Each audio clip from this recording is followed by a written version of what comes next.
있습니다. 자, 유승민 전 의원 얘기부터 해볼게요. 우리 장성철 소장님께서 어제 다른 방송에서 뭐 불출마할 것이다 이미 얘기를 하셔가지고 약간은 저희 사회에서는 좀 김 빠진 상태로 불출마 선언이 된 것 같은데 네. 결정적 이유는 뭡니까? 장 소장님? 본인이 얘기를 하셨죠. 네. 아무 의미가 없다. 이렇게 뭐 대통령실과 윤핵관들이 본인들과 호흡이 맞는 사람을 당대표 만들기 위해서 민심 1등 없애버리기 위해서 룰 바꿔버리고 네. 당심 1등 없애버리기 위해서 여러 가지 압력 가하고 이러한 불공정한 경선에 못하러 출마를 하느냐 그런 생각이 가장 컸던 것 같고요. 본인도 뭐 개인적으로도 여러 가지 좀 다른 생각이 있지 않았을까라는 생각이 들어요. 그러니까 여기에 참여하는 것보다 좀 인내하고 기다리면서 좀 다른 기회를 보는 것이 훨씬 더 좋을 것 같다. 그런 생각이었습니다. 혹시 불출마 선언문 보셨는지요? 좀 주목할 부분이 있을까요? 저는 후반부에 있는 것 같고요. 어찌됐든 지금을 폭정으로 규정을 한 거 아닙니까? 폭정. 윤석열 정부를 폭정으로 규정을 하고 본인은 민심만 보면서 민주공화정을 지키는데 소명을 다하겠다. 이런 민주당 이재명 당대표 이 시대를 폭정이라고 생각한 게 아닐까요? 거기 갈리는 윤석열 정권. 저렇게 열심히 하는데 왜 보수 참칭 패널이라고 하는지 이제는 인정을 좀 해줘야 된다. 진정한 보수 우파 패널임을. 네, 장윤선 기자님 이어주십시오. 예. 그래서 저는 그 뒷부분에 이제 핵심이 있다고 생각을 하고요. 앞서 장선생님 말씀하신 대로 윤핵관 그들만의 리그에 들러리로 껴서 그 초대받지 못한 손님으로서 박대받는 정치가 무슨 의미가 있겠냐. 그런 거 해봐야 소용이 없다. 차라리 다른 그림을 그리는 게 낫겠다. 이런 판단을 하고 있는 게 아닌가 싶고요. 뭐 정치권 안에서 뭐 신당 창당 얘기도 나오고 막 이러는데 저는 당장 막 신당 창당을 할 것 같지는 않고요. 근데 어찌됐든 메시지 정치는 계속 하겠죠. 그리고 윤석열 정부가 잘못 가고 있을 때 보수 정치의 담론이 흔들릴 때 그때마다 나서서 저는 세게 메시지를 내면서 새로운 보수 담론을 만들기 위한 노력을 하지 않을까 싶고 그것은 유승민 또 누굽니까? 이준석 뭐 이런 사람들을 통해서 계속 될 거라고 보여지고요. 문제는 이번 전당대회 굉장히 싱겁게 끝날 것 같다. 굉장히 재미없고 투표율도 낮고 그야말로 의미 없는 선거가 되지 않을까라는 생각이 근데 싱겁다고 할 게 또 그런데 이게 나경원, 유승민 전 의원 두 분 불출마하면서 이것이 김기현 의원한테 다 가는 건 아닌 것 같다는 생각도 들어요. 안철수 또 의원한테도 가는 것 같아요. 어제 여론조사들을 보면 안철수 의원이 상당한 수준으로 앞서는 그런 여론조사도 발표됐단 말이에요. 그러니까 이게 갑자기 여론조사가 튄 건지 아니면은 지금 윤석열 정권, 윤핵관, 대통령실 이렇게 당무에 개입하는 모습이 이게 맞나? 그런 거를 지지자들이 느낀다는 거죠? 당 지지자들이 그런 걸 느낄 수도 있고 아니면 윤석열 정권 성공하려면 총선 승리해야 되는데 김기현 의원으로 될까?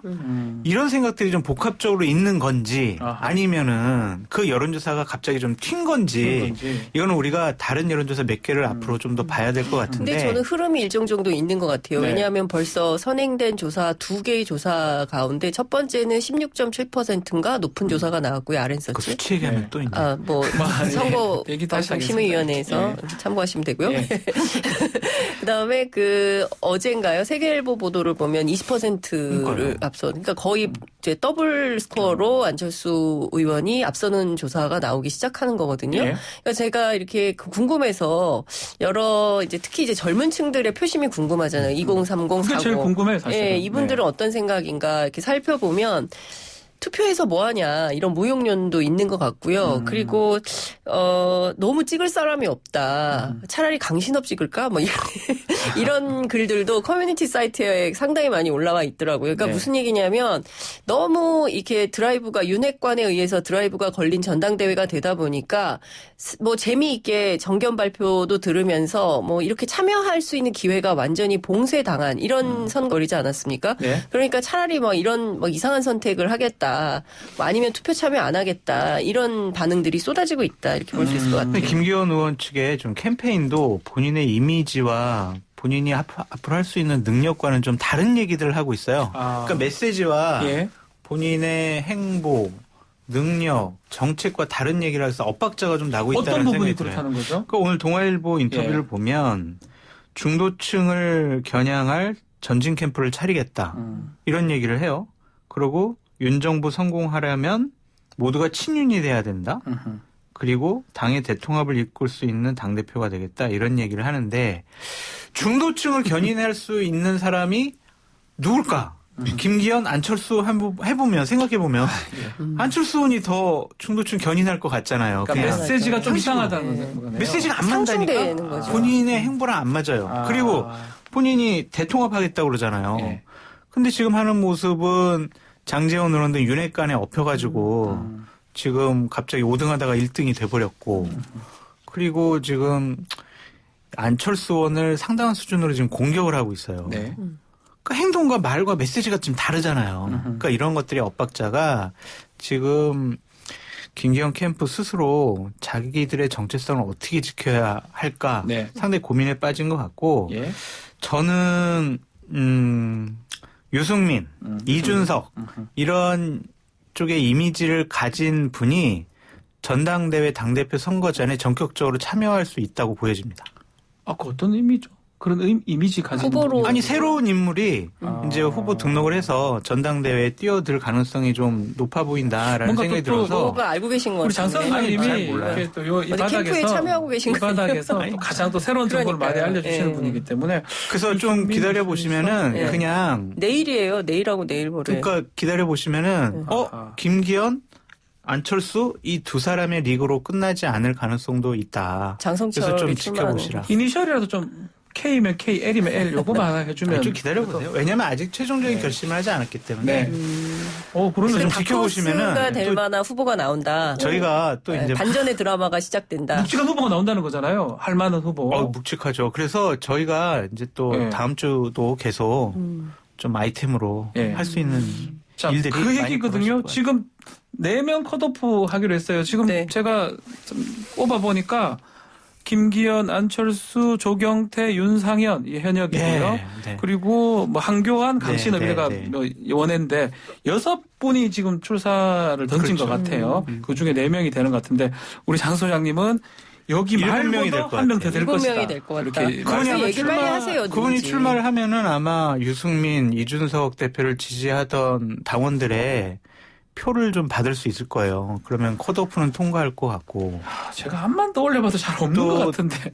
또 아마 잘하면은 또 뭐 결선까지도 갈 수 있지 않을까. 그런 생각도 제 스스로 해봅니다. 스스로 해본다. 알겠습니다. 지켜보시죠. 그럼 지금 단계에서 4명은 저게 특종인 것 같은데. 특종인데 이니셜이 안 나오니까 이거 장윤성 기자님 취재 더 열심히 한번 해보십시오. 말을 할 수가 없는 상황인데 4인 컷오프 이러면 결선 투표까지 가는 겁니까? 결선까지 안 가는 게 목표잖아요. 김기현 캠프. 그럼 3인으로 해버리면? 아니요. 4인으로 결정됐기 때문에 이제 3인은 이제 더 이상 뭐 고려 대상은 아닌 것 같고요. 근데 어쨌든 4인으로 결정을 했기 때문에 3인으로 하면 결선 안 갈 수도 있고 분이 너무 숫자가 적어서 뭐 이상하다 뭐 이런 얘기들이 있었다는 거잖아요. 근데 저는 뭐 50% 넘는 전략을 쓴다고는 하는데 실제 김기현 캠프 내부로 취재를 해보면 쉽지 않을 것 같다.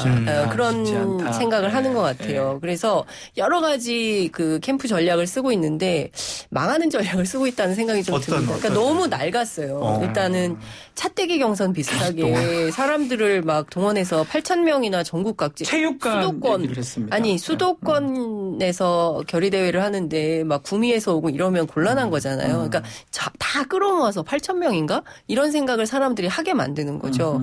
그리고 그 쓸데없는 사진을 써서 이상한 논란을 빚고 빈축을 사고 이런 거 자체가 진심과 진정성에서 조금 멀어지고 있다. 그리고 2030 소위 이대남을 위해서 뭐 민방위 그 여군들 여자들을 참여시키겠다 이런 방식으로 뭐 법 개정을 한다거나 그러니까 내놓는 그 전략마다 사실 좀 실패하거나 좋은 평가를 받지 못하고 있다. 그러니까 이렇기 때문에 오히려 저는 김기현 의원에 대한 인기가 뒤로 갈수록 더 떨어질 가능성이 있다. 상당히 캠프가 헤매고 있다.